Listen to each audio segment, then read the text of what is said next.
Yon ho, hanap mo ba yung authentic chicken biryani o baka naman pork silog ang hanap mo?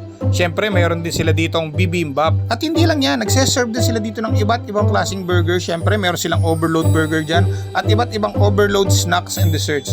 Dito mo lang yan matatagpuan sa Peep Food Avenue. At ito nga ang sinugod natin ngayon para mag-food trip. Tara, let's go! What's up mga ka-idol, Food Trippers TV here. So yan, it's another day, another food trip gala na naman ang pinuntahan natin. At ngayon mga ka-idol, hindi na tayo lumayo. Dahil dito lang mismo sa loob ng St. Joseph Homes, dito sa may Barangay La Guerta, may nakita tayong isang kainan na nagsiserve ng masasarap na pagkain dito. Dito yan sa Peep Food Avenue. Dito tayo magpo-food trip, kaya samahan nyo ako. Tara, kain tayo. At napasugod nga tayo ngayon dito sa may St. Joseph Home sa may Barangay La Guerta at madadaanan mo din dito ang kanilang clubhouse bago ka makarating sa store ng Peep Food Avenue. Paglampas mo nga ng clubhouse ay 4 na kanto lang ang dadaanan mo at makikita mo na itong kanilang store. Ito yung kanilang dining area at ito naman yung iba't ibang menu na pwede mo maging choices pag umorder kayo dito. So what's up mga ka-idol, yan, Food Trippers TV here. Ayan na, nakarating na rin tayo dito sa Peep Food Avenue. Located lang dito sa may St. Joseph Homes, Barangay La Guerta, Calamba City. At ito na, sinerve na ni ma'am ang kanilang ilan sa mga bestseller nila dito sa Peep Food Avenue. Try natin ito muna ang kanilang chicken biryani. Cheers!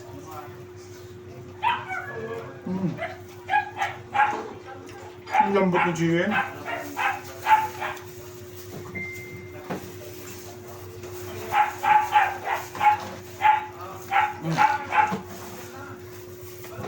Ang daming herbs and condiments na malalasahan ka dun sa kanilang basmati rice. Lagyan natin ng garlic sauce yung chicken natin. Yes.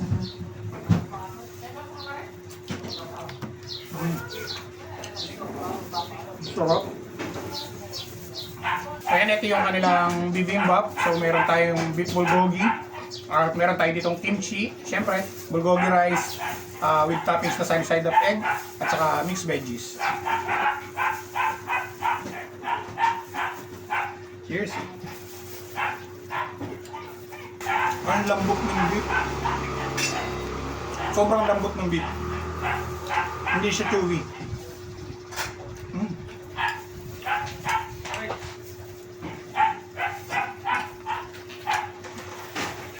Ang sarap din ng kimchi. Ganitong karaming serving mga ka-idol, matitikman nyo for only 120 pesos. Ganitong karami na siya. Sulit na sulit tong order na to. So yan, ito sinerve din sa atin yung kanilang overload burger, cheeseburger na may kasamang price. So marami pang choices ng burger. Ito, plus natin sa screen yung mga menu nila. Pwede kayong mamili dyan kung anong gusto nyo orderin. Pero ito yung sinerve ni ma'am sa atin yung kanilang overload. Hindi ko alam kung paano ko kakagatin to. Testingin natin kung kaya. May egg, may bacon, may cheese, may patties, may veggies, at saka overloaded sa cheese. Testing.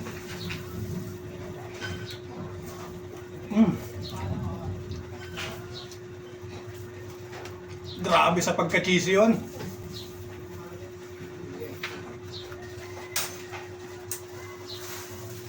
₱120 na serving ng ganitong overload burger, may kasama pang price. Panalo na to. Parang ayaw kong tigilan kagatin ha. Super cheesy.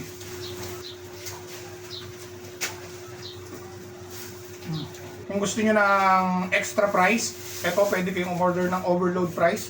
Ganitong karami, 60 pesos lang. Super dami ng cheese. Try natin to.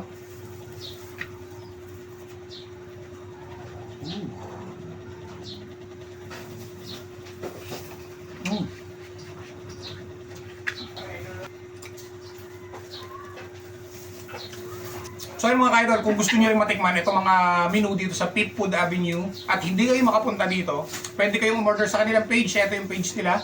Ayan, follow nyo yung Facebook page nila. Pwede kayong umorder sa kanila. Kung within the area lang kayo, meron silang courier na nag-ahatid dito ng mga orders nyo. Or kung medyo malayo naman kayo, pwede kayong mag-book via Lalamove. Yan, at syempre may konting charge yan. So, order lang kayo dito. Ito, pwede nyo rin ma-order to dito. Kanilang nachos overload. So, ano lang siya, same toppings lang siya nung price overload.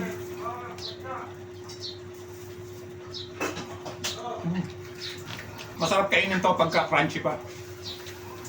Kaya pag in-order nyo to, kainin nyo agad.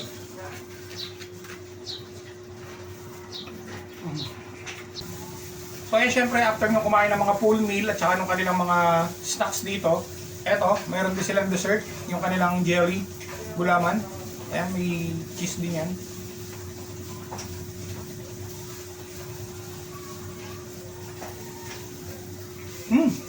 So strawberry flavor siya. Lasang-lasa mo yung pagka-strawberry niya, tapos samahan mo pa ng cheese. Ay, grabe. Super compliment. Siyempre, hindi naman puro pambara lang yung meron dito. Meron din sila mga drinks na ino-offer dito. Red iced tea at saka meron tayo dito ang cucumber.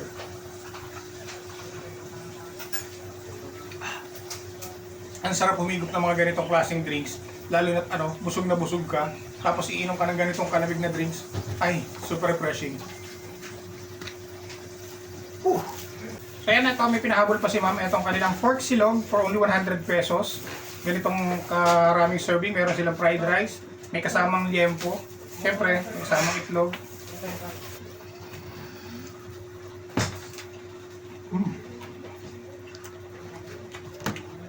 Ang lasa ng breading.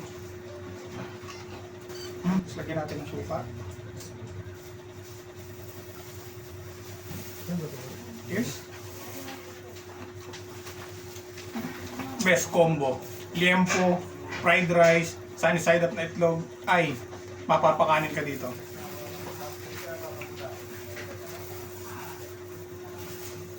So yun mga ka-idol, ito kasama na natin ang owner ng Peep Food Avenue dito sa may St. Joseph Homes, Barangay La Guerta. Walang iba kundi si Ma'am Jen. Ma'am, thank you for having me.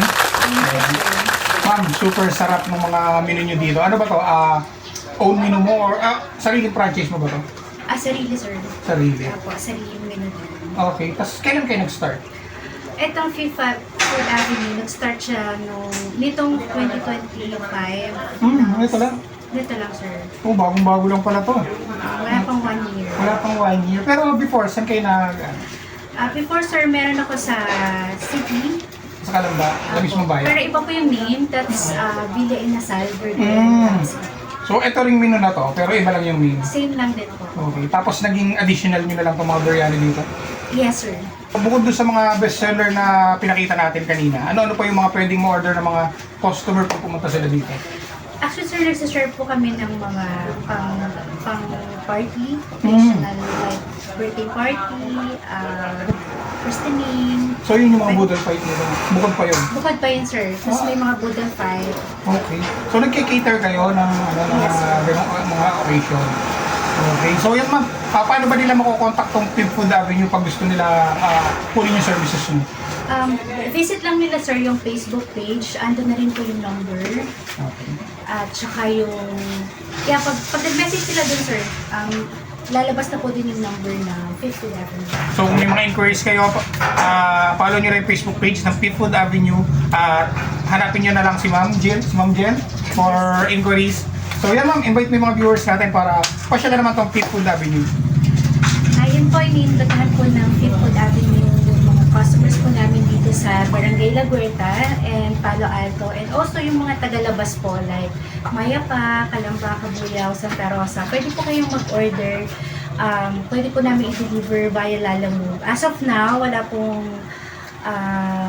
Food Panda kasi hindi pa po abot ng range dito, sir, sa La Guerta. Hanggang Palo Alto lang po kasi si Food Panda. Si Food Panda. Pero soon, we will be having our branch in Palo Alto. So abangan natin yan, abangan natin yan. So this year na ba yan ma'am? This year, sir. Okay, sige, abangan natin yan. So magkakameron na ng another branch ang Peep Food Avenue. So sa mga taga Palo Alto, hindi nyo na kailangan lumayo. Si ma'am na ang lalapit sa inyo. Yes, sir. And additional ma'am? Okay na po. And thank you po sa lahat ng customers na sumusuporta po sa Peep Food Avenue. So yun, maraming And salamat. thank you sa inyo, sir, sa Ay, pag-visit. thank you. so Thank you rin po for having me. At maraming salamat po mga ka-idol sa lahat na sumasama sa atin sa food trip gala ginagawa natin katulad nito. At yun mga ka-idol, maraming salamat din sa ating sponsor. Siyempre, number 1 ang Artec Clothing. Siyempre, ang ating Scion Tactical Bag. At sa buong team Payagpag, kita-kita tayo ulit sa susunod. So yan, hanggang dito na lang mga ka-idol. Maraming salamat sa patuloy na pagsama at pagsuporta sa lahat ng food trip gala ginagawa natin katulad nito. Kita-kita sa susunod. See you guys.